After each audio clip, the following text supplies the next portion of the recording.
এখন আমি আপনাদের সাথে শেয়ার করছি চৈত্র সংক্রান্তি স্পেশাল আম ডালের সুস্বাদু একটি রেসিপি।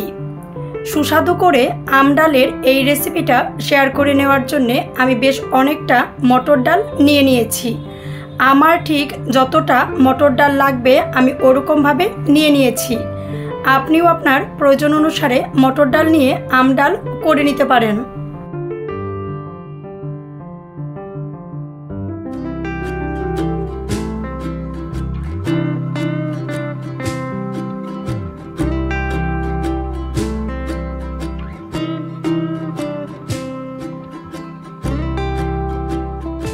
টক ডাল বা আম ডালের এই রেসিপিটা শেয়ার করার জন্যে আমি একটি পাত্রে বেশ অনেকটা জল নিয়েছি।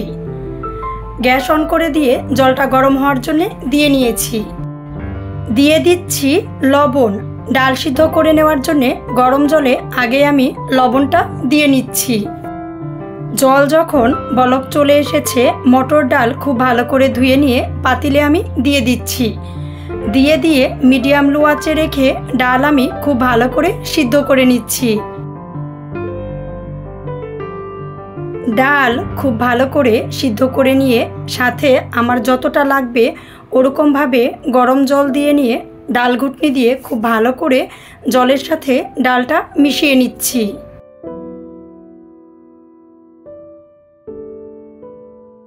ডাল খুব ভালো করে সিদ্ধ করে নিয়ে ডাল ঘুটনি দিয়ে খুব ভালো করে মিশিয়ে নিয়ে দিয়ে দিচ্ছি অল্প পরিমাণে হলুদ দিয়ে নিয়ে ডালটা বেশ অনেক সময় খুব ভালো করে জাল করে নিচ্ছি।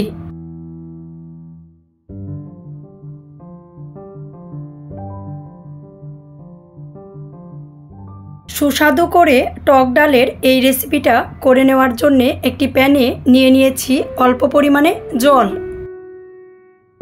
অল্প পরিমাণে দিয়ে নিয়েছি লবণ দিয়ে দেওয়ার পর কাঁচা আম আমি পিস করে নিয়ে গরম জলে দিয়ে দিচ্ছি। মিডিয়াম লো আঁচে রেখে আমগুলো এখন আমি মোটামুটি খুব ভালো করে সিদ্ধ করে নিব।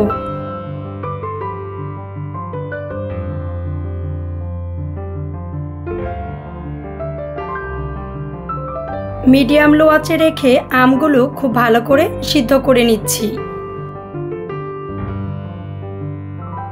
দিয়ে দিয়েছি বেশ কয়েকটি চিড়ে নেওয়া কাঁচামরিচ দিয়ে নিয়ে একটি ঢাকনা দিয়ে ঢেকে নিয়ে এগুলো আমি 80% মতন সিদ্ধ করে নিচ্ছি।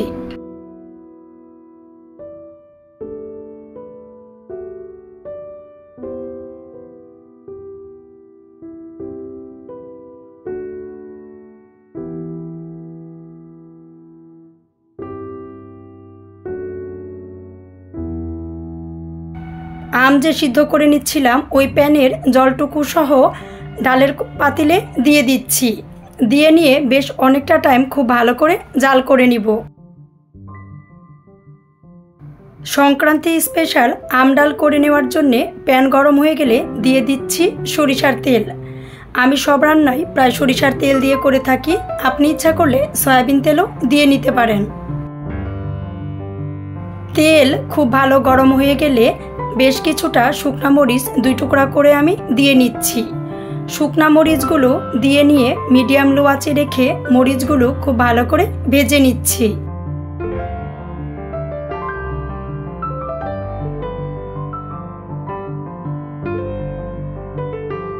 মরিচগুলো কিছু টাইম ভালো করে ভেজে নেওয়ার পর দিয়ে দিচ্ছি 2টি তেজপাতা।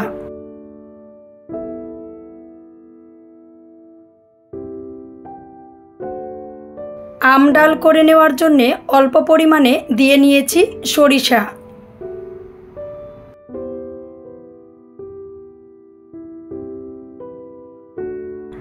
ডাল করে নেওয়ার জন্যে ডাল যে বেশ অনেক টাইম জাল করে রেখেছিলাম এখন প্যানে দিয়ে নিচ্ছি।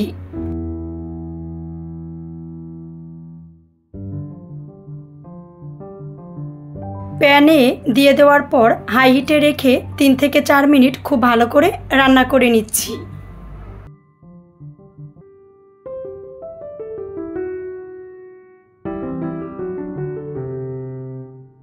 চৈত্র সংক্রান্তি স্পেশাল আমাদের কিন্তু আম ডালটা রেডি হয়ে গেছে। এমনিতেও যে কোনো দিন ঠিক এরকমভাবে আম ডাল রান্না করে খেতে পারেন। আমাদের এদিকে চৈত্র সংক্রান্তির এই দিন কিন্তু প্রত্যেকটা ঘরেই ঠিক একই রকমভাবে আম ডাল রান্না করে নেওয়া হয়। চৈত্র সংক্রান্তি স্পেশাল আম ডালের এই রেসিপিটা দেখে কেমন লেগেছে অবশ্যই কমেন্টস করে জানিয়ে দিবেন। ভালো লাগলে লাইক করবেন, শেয়ার করবেন আর অবশ্যই সাবস্ক্রাইব করে আমাদের চ্যানেলের সাথেই থাকবেন।